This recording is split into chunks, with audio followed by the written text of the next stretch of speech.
Ay gumagamit pa ng cocaine, anong impact nun sa isang pangulo? Yun eh. Yun yung nami-miss. Hindi dapat tawanan dahil yun ay personal na bagay na kailangan mong pakinggan at gawin dahil ang taong bayan ang nagsasabi. Walang declaration ng martial law pero unti-unting sinisikil ang ating karapatan. So, yun ang nakakalungkot. Samantala, upang matulukan na ang PDL leaks at kung gumagamit nga ba ng illegal na droga si Marcos Jr., hinamon ni Tiquia ang Pangulo na magpa-hair follicle drug test. I think the President should be able to answer that once and for all. Kasi that's the only thing people are asking eh. Kung hindi sasabihin ni Morales kung sino yung CI niya at hindi natin makikita yung folder, thereby hindi natin makikita yung sworn affidavit ng mga CI niya. The other thing is really for the President to take that hair follicle test. Dagdag pa nito, nagdudulot ng pagdududa sa publiko ang mga pasya ng Pangulo dahil sa drug issue nito. Yun ang doubt ng tao eh. Kasi kung ikay gumagamit pa ng cocaine, anong impact nun sa isang Pangulo? Yun eh. Yun yung nami-miss. Hindi dapat tawanan dahil yun ay personal na bagay na kailangan mong pakinggan at gawin dahil ang taong bayan ang nagsasabi. Sa huli, naniniwala ang veteranang si Tiquia na hindi makakausad ang Pilipinas sa estado nito ngayon kung pilit na tatanggi ang Pangulo na harapin ang drug issue nito. Ayun, mga kababayan, nakita po natin ang pahayag at ang analysis ng isang social and political analyst, si Professor Malo Tiquia. At yan po ang magiging simula ng ating talakayan, Atty. Marlon Bosantog, dahil kasama na natin ngayon sa ating linya via Zoom si Miss Vivian Velez. Kilala po ito sa Philippine movie industry pero kilala din po siya na social advocate and crusader for good governance and for defending democracy. Miss Vivian Velez, welcome po sa programang Pilipinas Nating Mahal. Ako po si Ka Eric, kasama ninyo ngayon with Atty. Marlon Bosantog. Magandang umaga lahat at naimbag nga sapa, sabi ni Atty. Marlon. Ayun. Ma'am Vivian Velez, na tunghayan po ninyo ang naging pahayag ni Professor Malo Tiquia at gusto naming itanong sa iyo ito.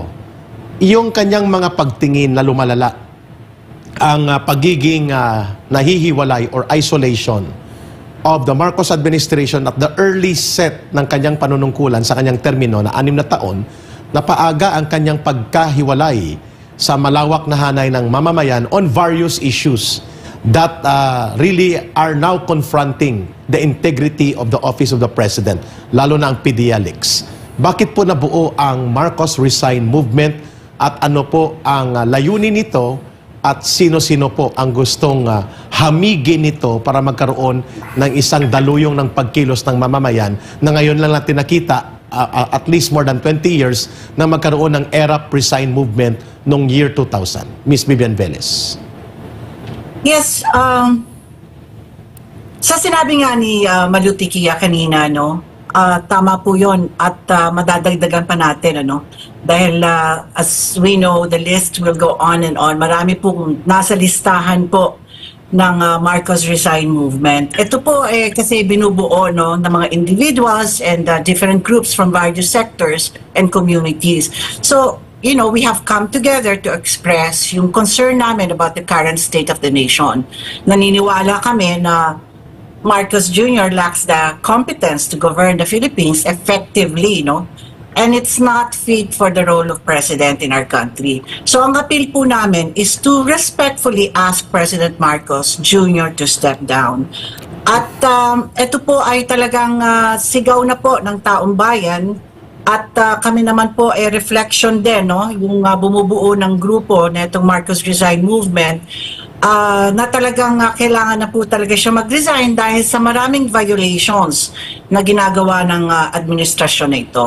Okay. So, sa tingin ninyo, Ma'am Vivian Velez, ang mga nangyayaring iskandalo sa involvement sa droga ng presidente, na nauna nang nai-release sa iba pang mga platforms bago po ang Senate Committee hearing sa PDIALIX. At pangalawa, itong kanyang napakadelikado na mga pahayag na nagbabadya ng digmaan at napipintong konflikto all out sa China at iba pang mga issues related sa integrity at sa kanyang competence bilang Pangulo. Sa tingin nyo, napapanahon po ang panawagang Marcos resign now?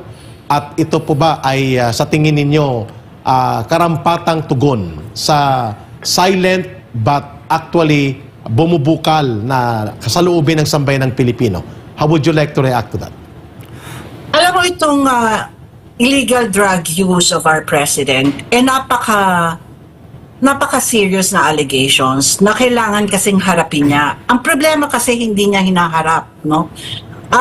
Noong pa naman eleksyon na marami nang nagsasabi, no, na gumagamit ang ating presidente ng illegal drugs, no?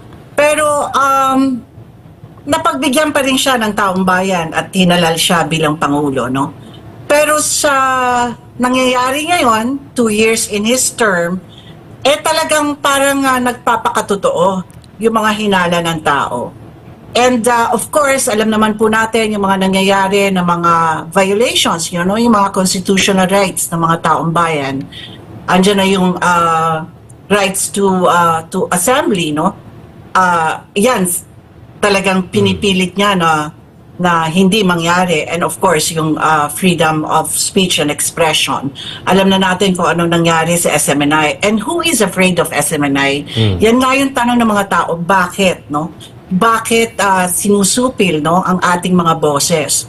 So, yung allegations about illegal drug use ng ating presidente, bakit hanggang ngayon, 2 years na yan na talagang sinasabi natin na harapin niya, no? So ngayon, etong sa Senado, nagpapasalamat kami at napagbigyan, no, na i-hear or to start the investigations if it's true, no?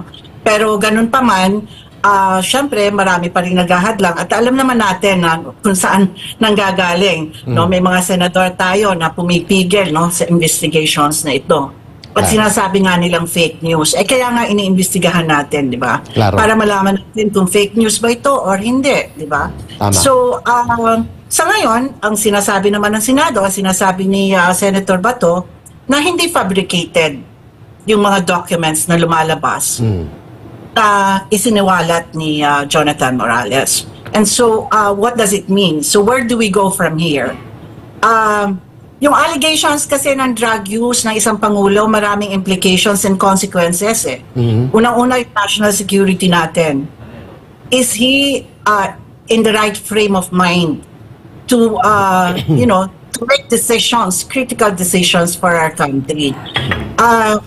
Sa ngayon, sa nakikita natin, dahil parang natatakot sila, no, na pinipigilan nila ang mga boses ng taong bayan. Anong ibig sabihin nun? May katotohanan ba? Kasi kung walang katotohanan ito, hindi mo dapat pigilan ng mga tao na magsalita. Exactly. And prove it. Exactly. Ma'am Vivian, thank you for your answers. Ipasa ko muna kay Attorney Marlon Bosantog for his interaction sa inyo. Yes, yung sa akin lang, I would like, hindi ako magtatanong because I actually share the same sentiment with Ma'am Vivian. Ang nakita ko ngayon is we have a castrated Senate. Okay? Wala talagang balls ang Senate natin yan sa totoo lang. Ano naman to, di ba vlog naman to? So, hindi naman to covered ng ano. So, ang sa totoo lang is nakita mo there's only one. But kasi napanood ko yung interview ni Bato after, sabi niya, bakit ako nag-iisa na lang? Why is this issue? Parang ako lang yung importante lang sa akin yung issue, yung iba is not. Kasi ang tingin ko dyan, kahit walang credibility si Morales, kahit sabi natin na sinungaling niyang tao, nakapagsinungaling niyang tao, and then magbibigay ka ng mga magka-counter sa kanya na mga kwento niya, mga puro kasinungalingan. That's not the issue at hand. Yeah. That's not the issue at hand. Ang issue dito is the elephant in the room for the Senate to tackle is whether or not our president has the competence to lead the country. And you cannot say that he has the competence if he is being accused of using illegal drugs. Yun. Now, we have a document that shows na there's supposed to be an operation against him in 2012, no?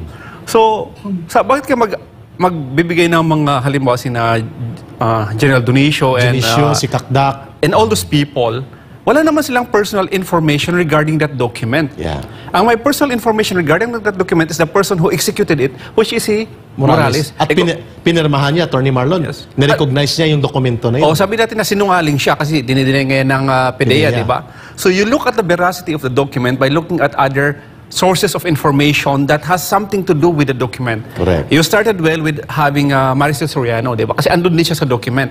Na inamin niya na siya may-ari ng kondo. No? Next is that there's a sinumpang salaysay. Yeah. The sinumpang salaysay has been notarized accordingly. So you as the lawyer of PDEA, kasi yung document na sinasubmit yan sa clerk of court, no, sa kung saan man nakakuha ng notarial commission yung lawyer na yan. That is now a public document. You look at the sources of this document. Wag kang magparada ng kahit kung sino-sino mga tao dito, no? It has nothing to do because they have nothing to do with the execution of the document. So you have to ask the Senate right here and right now.